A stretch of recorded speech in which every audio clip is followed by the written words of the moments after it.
I been buying from Geisha Racing again.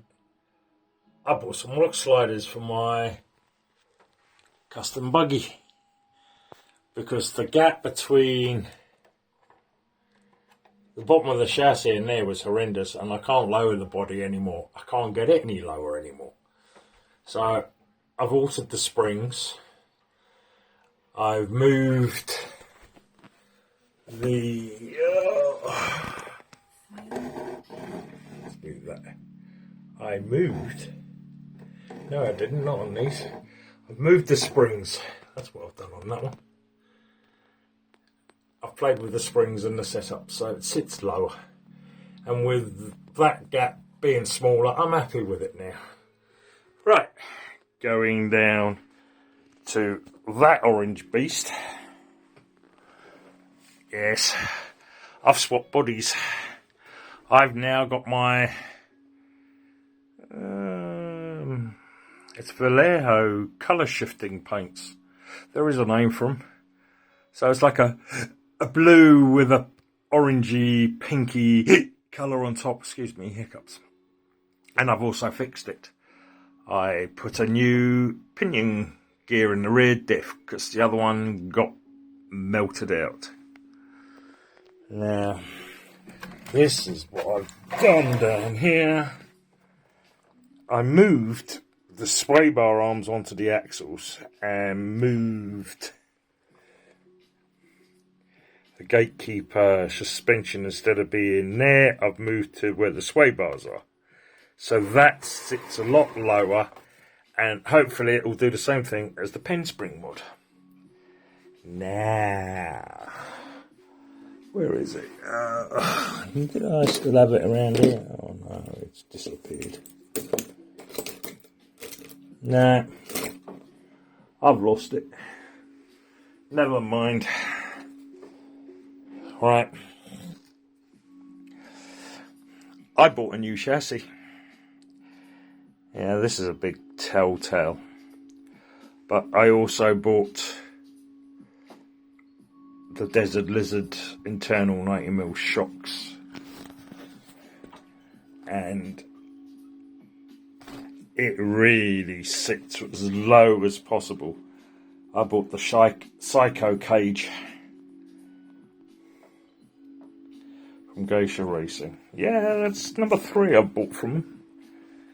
But I took the wheels off my and axles and links off my van I'm building because I can't get a engine mount tray that I want. So I'm using these axles. I was going to put them on the custom buggy, but I'll just buy another set of these Ijora axles. I'm loving the that bit protector of the top of the servo. Really good. It's got a 21 kg waterproof servo, and the turning, the wheels actually touch the shocks when I've tested them, which is really good. And it sits so low. I've got the softest springs in possible, and I've got high-rise links, but I ordered some other links and I've got to wait for them to turn up because the links are there, but the link ends, rod ends aren't. But I could probably swap what I've got on them over for the link ends anyway, which I might do. So I've got to wait for them to turn up. I want another gearbox from TGH, the 2 low one, none in stock anywhere on the planet. So got to wait for that, or I can get a gatekeeper gearbox complete for a fraction of the price and buy the 30% overdrive cogs for it. I need drive shafts. I need a receiver, which nobody's got in stock for my radio. I need a 1500 mAh battery because my 2200 mAhs are too big. I am going to use that motor in it, so I don't have to worry about that. I don't have to worry about an ESC positioning. So, and at the moment, I've got G-made wheels on, which are from the van, so I need new wheels and tyres, which nobody's got the tyres I want. I'm running out of stock options here because I want certain things. The rims are in stock, but I'm not ordering the rims. And the drive shafts are in stock, but the receiver isn't. So I'll just wait until I order all in one go. It's the only thing I can do. Otherwise, I'm paying twice or three times the amount for postage. So, but this is all carbon fibre. Again, it's absolutely stunning. Absolutely stunning. It took me 30 minutes to put together. But putting it, that's with the shocks on. But the axles and links took me about an hour. But I'm happy with the outcome. I really am. I was going to oh, there it is. I found it. But, yeah. That's the back of the Erdura. And I had to order a new one of these because my 1.5s are absolutely chin, so I bought an MIP, which was no small charge, but hopefully it will last longer. There are body panels, they're there, but I've got to paint them all up. Still working on the designs, but I'll get to them. I've got my wiring loom for my light kit, for the truck light kit I got to go in the back of the CA30.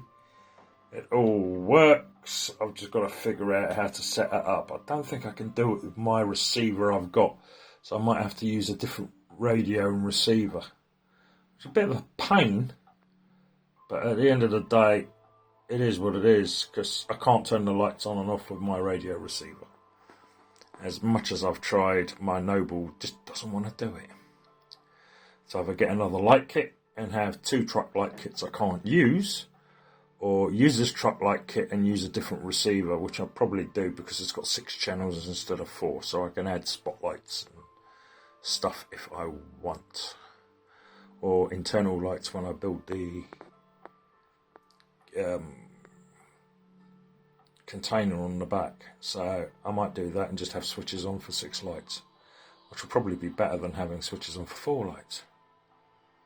So that's what I'm going to probably do. And everybody was using the Fly Sky radios anyway for this kind of light kit, so looks like I'm doing that. But I've got a receiver for this thing. Yay! And I don't know if this will focus. That is what's left. That is what's left, if she'll focus, hello, thank you very much, of the rear pinion gear of the diff. It's absolutely chinned.